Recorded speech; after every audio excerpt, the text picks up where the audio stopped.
उनका व्यक्तिगत राय हो सकता है, ये पार्टी का राय नहीं। ये पार्टी की राय नहीं है। नहीं, अशोक चौधरी के बयान से किनारा करने की जरूरत क्यों पड़ रही है बड़े नेताओं को? आप भी हैं, श्रवण कुमार भी हैं, आखिरकार अशोक चौधरी का बिलोटी जाना, उनका बयान देना क्यों असहज कर रहा है? आप देखिए, व्यक्तिगत भी उनका राय हो सकता है, लेकिन पार्टी का और सरकार का जो कार्रवाई है वो उचित कार्रवाई की जा रही है। कोई पार्टी की तरफ से, कोई सरकार की तरफ से वहाँ नहीं जाकर उन्होंने कहा कि हम नीतीश जी की पार्टी से आए हैं। परिचय तो अपना उन्होंने वही दिया। भले ही परिचय दे दिया हो, लेकिन पार्टी तो ऐसा मानती कि वो व्यक्तिगत हैं। ये तो बिहार की जनता देख चुकी है कि 8 माह पूर्व जो चुनाव हुआ जी। तो पूरे बिहार के 243 सीट पर उन्होंने कैंडिडेट दिया और ऐसा लगा कि जैसे अब प्रशांत कुमार एक बिहार के अग्रणी नेता हुए हैं। तो बहुत सारी चीज़ें चल रही हैं आपकी पार्टी में, और फिर ये सवाल कि क्या जेडीयू में ऑल इज वेल है? असंतुष्ट होकर गलत फलत बयान देना। भरत तिवारी एनकाउंटर पर क्या स्टैंड है आपका? सुनिए, उसमें मेरा कोई स्टैंड नहीं। नमस्कार, आप देख रहे हैं 4 PM और मैं हूं अभिषेक मिश्रा। देखिए, इस वक्त हमारे साथ जनता दल यूनाइटेड के दिग्गज नेता, बिहार के पूर्व शिक्षा मंत्री और इतने दिग्गज नेता, रिकॉर्ड ही बनाया है चुनाव जीतने का। नीतीश कुमार के गृह जिले नालंदा की हरनौत सीट से लगातार चुनाव जीतने का रिकॉर्ड बनाया है। तो हमारे साथ जेडीयू के इतने वरिष्ठ नेता हैं और जाहिर तौर पर इस वक्त जेडीयू से जुड़े हुए कई सवाल हैं और बिहार की राजनीति से जुड़े हुए भी। यह इंटरव्यू बांकीपुर उपचुनाव के बीच हो रहा है, तो बांकीपुर को लेकर भी कई सवाल होंगे। सबसे पहला सवाल जो है वो ये है कि प्रशांत किशोर को कोई फैक्टर मानते हैं? सिर्फ इसलिए नहीं, आपसे ये सवाल है कि आप जनता दल यूनाइटेड के वरिष्ठ नेता हैं, बल्कि दशकों का राजनीतिक अनुभव है आपको। तो प्रशांत किशोर कितने बड़े फैक्टर हैं, या प्रशांत किशोर क्या कमाल दिखा पाएंगे बांकीपुर चुनाव में? ये तो बिहार की जनता देख चुकी है कि 8 माह पूर्व जो चुनाव हुआ जी। तो पूरे बिहार के 243 सीट पर उन्होंने कैंडिडेट दिया और ऐसा लगा कि जैसे अब प्रशांत कुमार एक बिहार के अग्रणी नेता हुए हैं। लेकिन चुनाव में आपने देखा कि मात्र हमको लगता है जमानत शायद किसी का नहीं बच पाया। तो इसलिए हसरा आप देख चुके हैं देश में, इस राज्य में। और जो बांकीपुर का चुनाव है, ये तो निश्चित रूप से भारी मतों से भारतीय जनता पार्टी जीतेगी।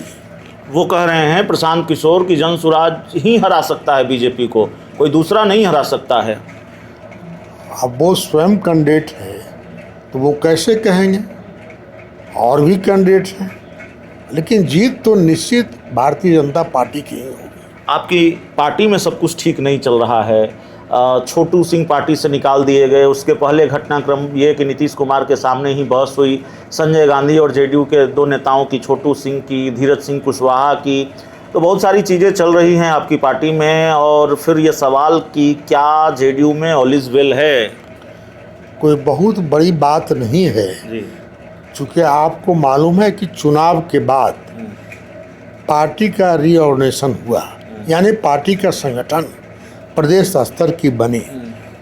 तो हमारी पार्टी जनता दल यू है, ये बहुत बड़ी पार्टी बिहार का है, और जो जिसके हाथ में 20 साल तक लगातार शासन रहा है। तो बहुत लोग हैं कि संगठन में भी पहले तो लोग चुनाव में टिकट के लिए लोग ये करते हैं, और उसके बाद में जब संगठन बनता है तो हर लोग चाहते हैं कि हम संगठन में हमको उचित स्थान मिले, लेकिन सब लोगों को स्थान नहीं मिल सकता है। तो कुछ लोगों को असंतुष्ट होना, असंतुष्ट होकर गलत फलत बयान देना, ये तो हर पार्टी में चलता है। लगता नहीं कि जनता दल यूनाइटेड कई गुटों में बटी हुई नज़र आती है, और ये झगड़ा कई बार खुलकर सामने आता रहा है? देखिए, आज भी जनता दल यू के एकमात्र नेता नीतीश कुमार ही हैं और नीतीश कुमार जो चाहेंगे वही होगा, कोई गुट का सवाल यहाँ नहीं। आप ऐसे नेता हैं जो इतनी साफगोई से अपनी बात रखते हैं कि पता नहीं, हमको लगता है जेडीयू के शीर्ष नेतृत्व की तरफ से फ़ोन आया कि नहीं आया। पिछले दिनों आपने जो बयान हमारे साथ इंटरव्यू में दिया, लेकिन बिल्कुल डंके की चोट पर साफगोई के साथ अपनी बात रखते हैं। मैं आपसे ये समझना चाहूँगा, नीतीश आर्काइव जेडीयू की तरफ से एक प्लेटफॉर्म तैयार किया गया है जिसमें नीतीश कुमार के पुराने भाषण, नीतीश कुमार के पुरानी यादें, उनसे जुड़े हुए जो लोगों के अनुभव रहे हैं वो उसके वीडियो उसमें डाले जाते हैं। अब इधर लगातार इस तरह के वीडियो डाले गए जिसमें नीतीश कुमार बीजेपी पर हमला कर रहे हैं, प्रधानमंत्री नरेंद्र मोदी पर हमला कर रहे हैं, लालू यादव की तारीफ कर रहे हैं। एक तस्वीर डाली गई, आपको तो याद होगा, आप तो बेहतर बता पाएंगे उस घटना के बारे में। 1996 में उपचुनाव हुआ था, 10 सीटों पर आरजेडी की कब्जे वाली 10 में से 4 सीटें नीतीश कुमार की पार्टी या समता पार्टी के पास चली गई थी और लालू यादव अपनी 4 सीटें गंवा कर भी नीतीश कुमार को लड्डू खिलाने आए थे।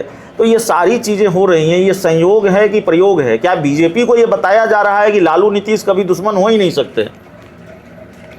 देखिए, मैं तो मानता हूँ कि अब नीतीश कुमार जी लालू जी के साथ कभी जाने वाले नहीं जी।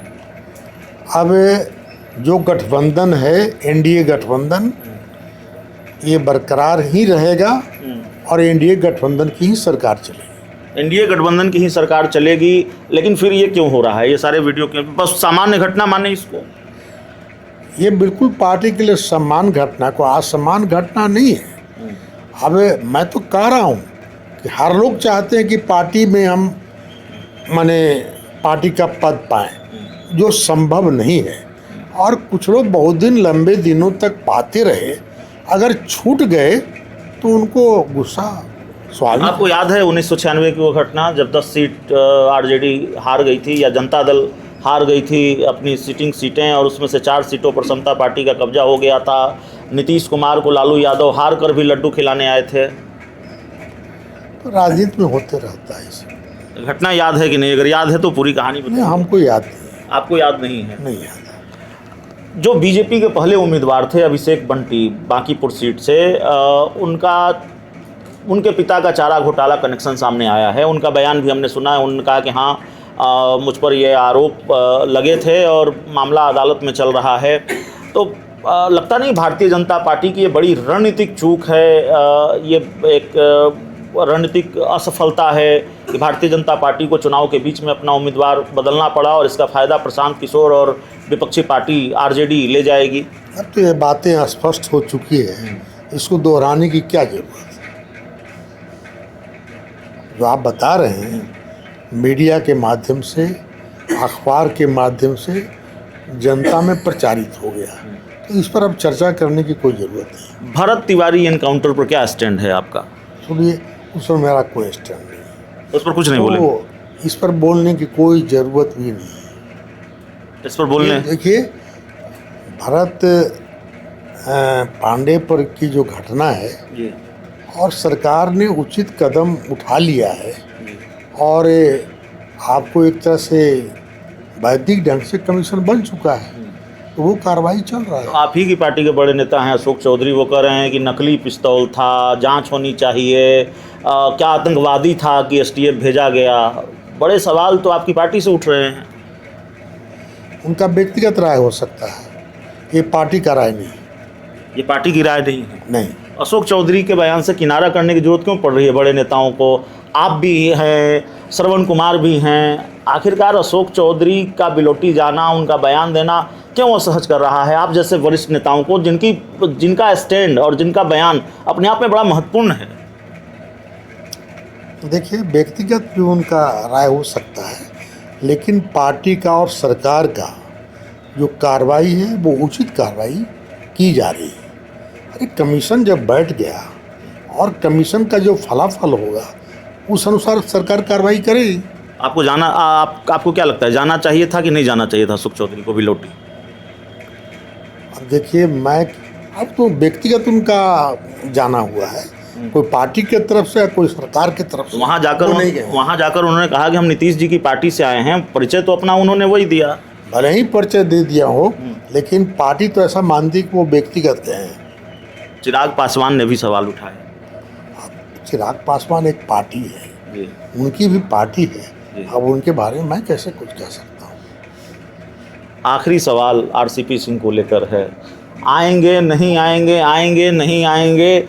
हम लोगों के बीच, पत्रकारों के बीच भी बहुत चर्चा होती है, राजनीतिक गलियारों में बहुत चर्चा होती है, मिले भी नीतीश कुमार से। क्या होगा, क्या देख रहे हैं हरि नारायण बाबू? मिलाने वाले लोग मिला दिए, अब देखिए आगे क्या होता है। आपको उम्मीद है कि आएंगे? हम कुछ नहीं कह सकते इसमें, कुछ नहीं कह सकते। आएंगे कि नहीं आएंगे, क्या होगा, राजनीति में कुछ कहा जा सकता है थोड़ी थोड़ी। बहुत सारे नेता, जेडीयू के नेता आरसीपी सिंह की मुखालफत करते हैं, बहुत सारे नेता उनका पक्ष लेते हैं। हरि नारायण बाबू के दिल में आरसीपी सिंह के लिए कोई नरम कोना है कि वो भी नाराज हैं? देखिए, पार्टी में रहे हैं वो और लंबे दिनों तक रहे हैं, तो संबंध तो लोगों से हैं ही, इसमें कोई दो मत नहीं है, लेकिन वो आज तो पार्टी में नहीं है। आखिरी सवाल है, पिछले दिनों आपने कह दिया कि लालू यादव का राज जंगल राज नहीं था, नीतीश कुमार का शासनकाल 10 वर्षों तक बड़ा अच्छा था, फिर वो भटक गए। फोन आया पार्टी की तरफ से कि भाई हरि नारायण बाबू ऐसा नहीं बोलना अब है। देखिए, सब पुराने बातें हो गई, जी अब वो सब की चर्चा करने की कोई जरूरत नहीं। चलिए, तो हमारे साथ हरि नारायण सिंह थे, जनता दल यूनाइटेड के बेहद वरिष्ठ नेता और बिहार के पूर्व शिक्षा मंत्री। इस पूरी रिपोर्ट में इतना ही। बहुत बहुत धन्यवाद।